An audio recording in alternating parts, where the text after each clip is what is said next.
Ako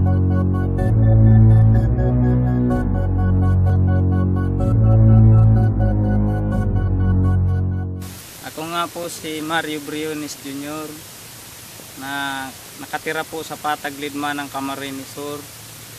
Nakatapos po sa pag-aaral ng aquaculture technician ng Partido State University. Sa ngayon po, nagtatanim po ako ng gulay sa aming barangay dito po sa Barangay Patag.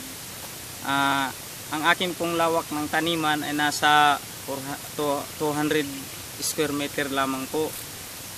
Subalit nagkaroon po ng trouble ang aking tanim na ampalaya katulad po ngayon. Nagkaroon po ng paninilaw ang aming mga pananim. Higit sa lahat nagkakaroon po ng natutuyo po ang dahon. Ngayon po na-invite po ako ng aking kaibigan na mag-apply ng WBG.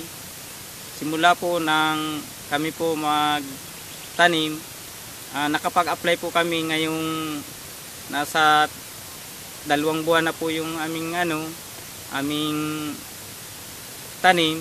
Na-applyan po namin ng ganito po, ng WBG po, ito po. Ito po ang in-apply namin. Ngayon po, pag-apply po namin, mayroon pong pagbabago. Ito po, gumanda ang kaniyang dahon, nagkaroon po ng kulay green uli, nagbalik po sa dati o sa normal ang aming mga pananim. Ngayon po, nung hindi pa po kami nakapaggamit ng WBG, unang-una po ang harvest namin ay talagang mababa. Katulad po ng dati, ganito po maliliit ang kanyang bunga. Simula po nang gumamit kami nito, 2 beses pa lamang kami gumamit, nagkaroon po ng magandang resulta.